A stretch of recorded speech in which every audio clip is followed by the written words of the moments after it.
There is a game going on all around you, and I will show it to you, I will expose it for you, and I will break it down. Are you ready?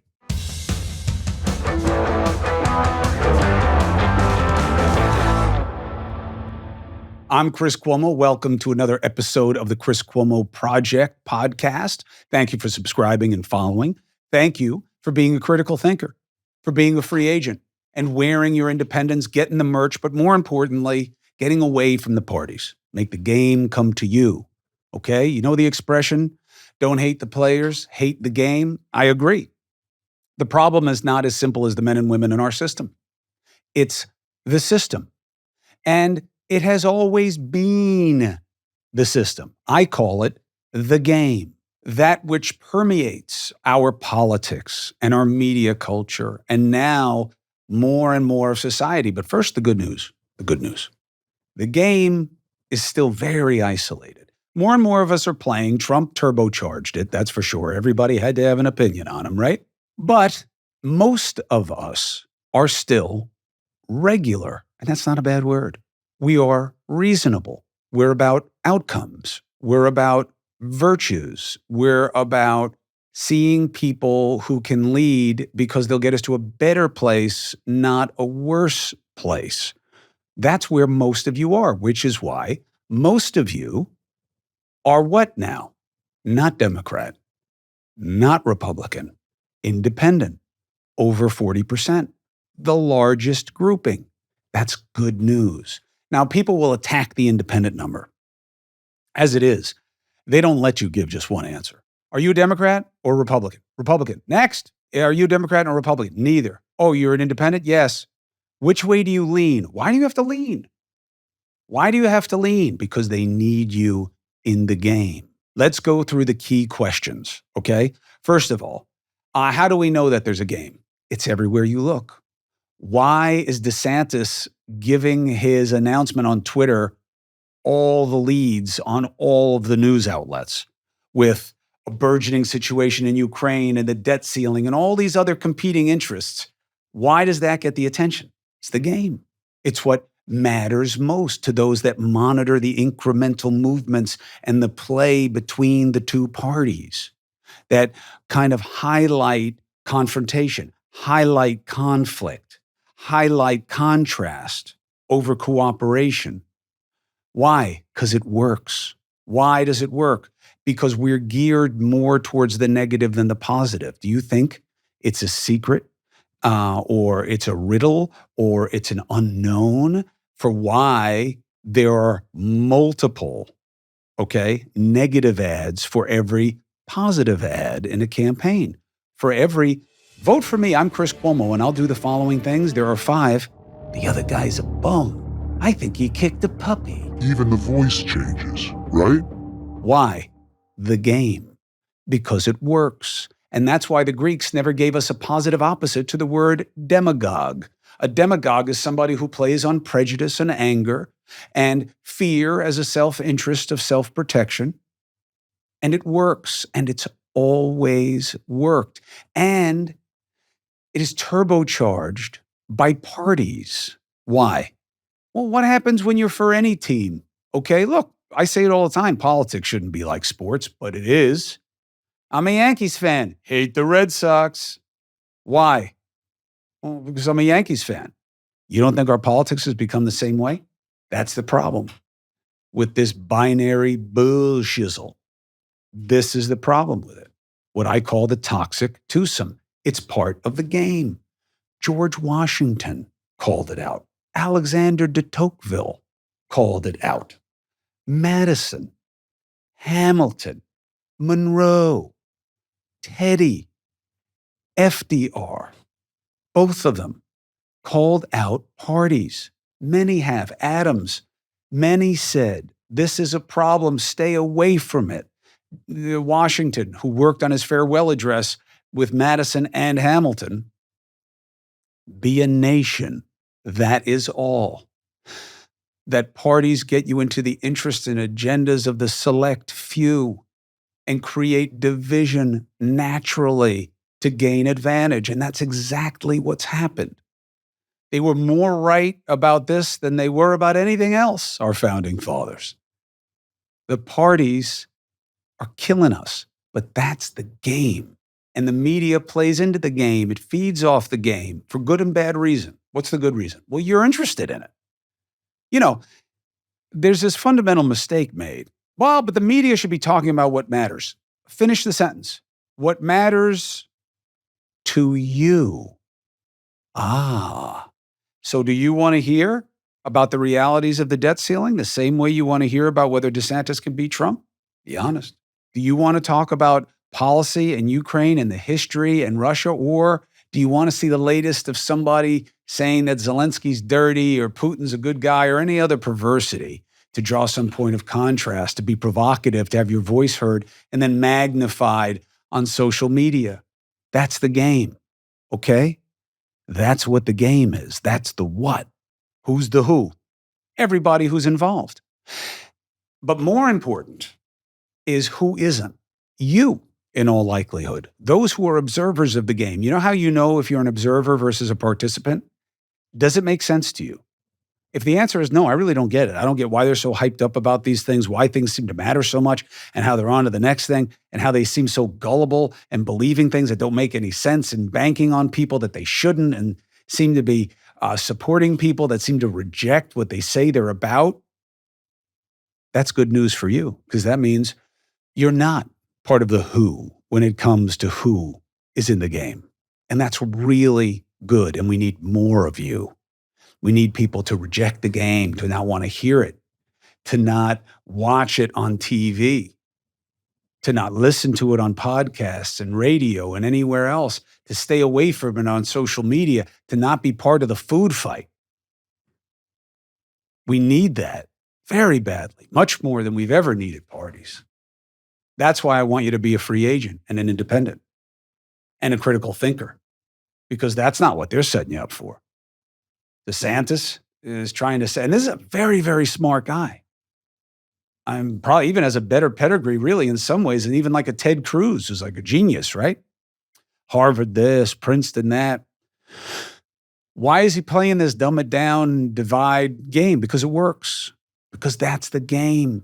I got to win the primary. I need to scare as many people as possible. I got to show people that I'm as rabid and as big a warrior as Trump. I just don't pay off porn stars. That's his play. Now, is that the right play? I don't know. It's hard to say yes. From my perspective of, is he better? But is it the right play for winning a primary in a party that's completely invested in the game and division? I mean, guys who can't even openly shout down QAnon, who openly can't, they have to be forced into a position to say, I don't want Proud Boys or some other kind of borderline extremist organization in my backyard, in my support group. I mean, what does that tell you? I knew that we were in trouble a million different ways, but I remember when Donald Trump was trying to pretend he didn't know who David Duke was. I was like, oh boy, that's the game. Where is the game? Everywhere you find power. Because those in positions of power are always looking for the easiest way to keep it. That's the truth.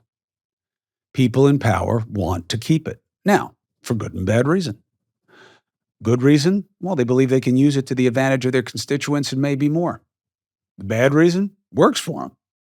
Power's good to have in America. Get things done, gives you advantage, gives you respect, gives you legitimacy. Now, it's really the how that bothers me most about the game, because the plays are so ugly and obvious. We see it in the media. The media loves negativity as a proxy for insight. How often do you hear them saying good things about anybody or anyone or anything that they're not eventually going to tear down? Because that's how they get like 2 news cycles out of it, right? She's the best, she's the best, she's the best, she's the best. Oh, until this, and now she's the worst, she's the worst, she's the worst. Build them up, tear them down. That's the game. It's not balanced coverage. It's contrived coverage. The illusion of balance. But it's really just about maximizing attention span. That's the game. Party politics is rife with the game. DeSantis being on Twitter, the game. Everything that comes out of Trump's mouth. He's one of the better players of the game. You know, there's a really fundamental assessment of how to sniff out the game. Did you ever notice that politicians never answer questions, and when they do, they don't answer them the way anyone else in your life does, who's going to have a modicum of credibility? Think about it. Your boss comes to you. That project is due next Tuesday. You're going to have it? What's the chance that you answer this way? Oh, that's not the right question. The right question is whether or not this project is the right project, and I believe it is. And I think that when this project is done, people are going to benefit it from ways that are really going to show what we were about. How's the boss going to take that? Or how about this? Yeah, I know. I asked you, is it going to be ready on Tuesday? It's supposed to be on Tuesday. Listen, you're a bad person for asking me that question, boss, and it shows your bias. And you're really not about this place. You're really just about bad things. You're a bad person. How's that going to work out? Or this one, Tuesday. Are you going to get it to Tuesday? Will you do that? I mean, that's what I told you to do. I mean, look, there's a lot that can happen between now and Tuesday. Certainly that is our optimistic, cautiously optimistic outcome. We're doing what we can to make that. But, the other side, the other teams, they're really just acting in bad faith, won't come to the table, won't do things. And I don't know. I mean, really, if it doesn't happen on Tuesday, it's about them. None of that passes muster. Think about hearing that from a partner or a sibling or a friend. So I'll see you Wednesday.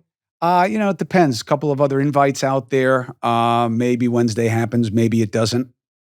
That doesn't get a big FU. You tell your kid, I'll see you at 6. 6. Maybe. No, maybe. I told you 6. Just like you tell a politician, figure out how to make my life better. But they get away with things. That's the game. It's part of the culture of persuasion that we've allowed. And where it's not unique. I mean, politicians are like that all over the world. They find ways to give non-answers. Why? Because they're trying to please as many and offend as few as they can. But if it's not properly policed and if it's not properly valued by us, it gets out of control. And that's where we are. And I see it everywhere the way Neo saw the Matrix near the end of the movie. There is no spoon. And that is often the case. Biden increasingly being called mentally deficient. This is the game. First of all, how can an 80-something-year-old be at their best? I'm sure there are some of you octogenarians out there who are mentally far superior to me and closer to at your best than many of people half your age. Okay, you're the minority. Okay. I've watched one of the greatest minds I've ever been around, and I saw the effect of age on it, and so did he. And my mother would tell you the same thing. She wouldn't want to be put in a position where she had to make decisions for everybody else. And of course, Biden's not at his best, but this idea that he can't process things, especially coming from people, even whether it's Bill O'Reilly or anyone, I've been told that he can no longer remember what you said to him. I don't believe his source, okay? And it just builds on itself and more say it. And if you don't check it effectively, which Biden and co have not, you just make it even more saleable and effective because that's the game. You got to check it or it's going to check you. So now that's becoming like common parlance about Joe Biden is that he's somehow deficient. I even notice in how agencies show him walking and stuff, there's such an increasing inclination to show him as infirm. It's interesting, but that's the game. They don't want to tell you what they're due for you. They're not about policy ideas. They're not about critical thinking. They're about convincing you that the alternative to them is worse and scaring you to help you see it that way, or more importantly, to have you not see it the way it is. And that's why I play to those who don't want to play the game, who see it for what it is, or see it once it's exposed and want better than it. If we can't agree that COVID-19 was something for us to avoid, if we really can be so easily led to believe that everyone telling you things were lying for some weird agenda, and that the vaccine has some type of nanotechnology in it to control our minds. I mean, when that becomes like a mainstream understanding, the game has gotten gotten out of control. Would I want things to be done differently if we could do it over again? Of course. Who's going to get everything right the first time they go through something? Come on. We are in a weird place, and it's because the game is out of control. And the biggest reason for it are the two parties. The two parties. You only have two choices, and the choice structure has been broken down into which is worse. It's not Coke or Pepsi. It's bird shit or dog shit. I mean, those are shitty choices. And that's what the game reduces us to. Which is worse? Marjorie Taylor Greene. Oh, well, what about AOC? It's always like that. Well, why did Ivanka's get to represent the U.S. and get all those patents from China? What about Hunter Biden's laptop? Well, what about Trump's taxes? Well, what about Biden making money? You see what I'm saying? It's just a hate parade. It's just a battle to the bottom. That's the game. Why? Because it's easier to play. That's the game. Why? Because it's easier to cover. That's the game. Why? Because it's easier to accept than doing the work and the rigor of comparing plans and complicated things. Remember when we used to debate healthcare? What our plan's going to be and what their plan's going to be, and here's what universal is, and this and that, and this is what it's going to cost. And that was so tedious. We couldn't wait for Trump. I know all the best plans. I'll have all the best healthcare plans. I'll have the best. That's way easier, right? Never happened, but so what? Build the wall. Yeah, because we were always a wall away from being safer, right? You see now how big the problem is? And do you see now that the problem plays better than a solution? Immigration is a beautiful test ground for the game. This new immigration bill, this bipartisan one, you think it's going to pass? I don't think it's got a chance in hell, and for all the wrong reasons. I think it's a fairly ambitious proposal that focuses on some of the right things, and I think we would be better off with it than without it. But we wouldn't be as well off if we're in the game with this solution as with the problem that allows the right to point to the left and say, these people have no head and they're keeping us unsafe. And the left to point at the right and say, these people have no heart and they are reducing us to something less than we should be. That works. That's the game. That's why the problem persists. You really don't think we can figure out how to get other countries to assist us in the effort to keep their people out of our country without proper processing? You really don't think we can find a way to get the workers we need and vet them? Really? We got AI figuring out how to be us more and more every 5 minutes. We got technology doing all kinds of things we never imagined, but we can't count people and find places to hold them. We deal with it cattle. We deal with, if that's the way you want to treat them, like livestock. We do that all the time if that's the way you choose to see fellow human beings. We have the ability, we have the capacity, we have the money. We don't have the will because the problem works better than any solution for the game. And that's why I talk to you about it all the time. And I want to explain it to you because I want you to see it and I want you to reject it and I want you to demand better than it. It's everywhere that you see politics of advantage. And it becomes even more stark when it is put in relief to beautiful moments that still exist of communities coming together and crisis, the worst of situations, bringing out the best of us and the helpers and the selfless and those who want to do what they can for others because they believe it is better for all.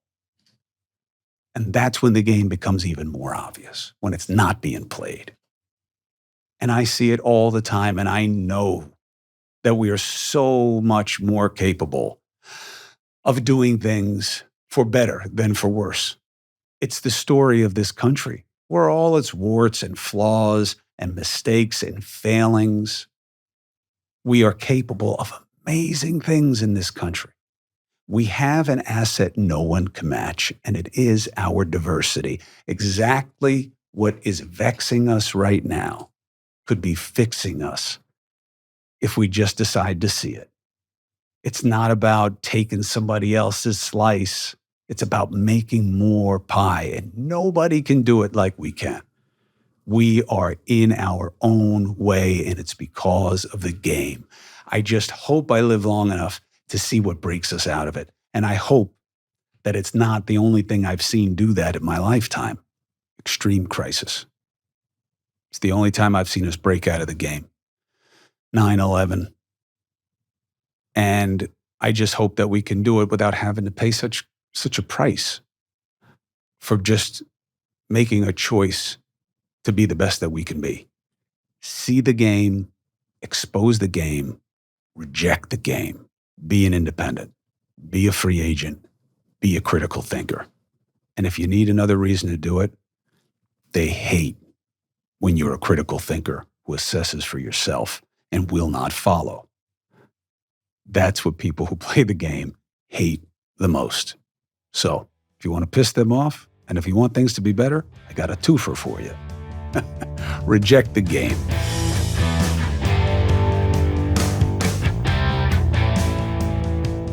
All right. I hope that this was instructive. I hope it helps you see what should be obvious. Okay? Thank you for subscribing and following. Thank you for wearing your independence and being a free agent. Thank you for giving me an opportunity to break things down for you. I'll see you at News Nation, 8 and 11 o'clock, weekday nights. And I really believe that we got to get after it and get out of this game. And I hope that you take care of yourself and that you take care of the people you care about. See you soon.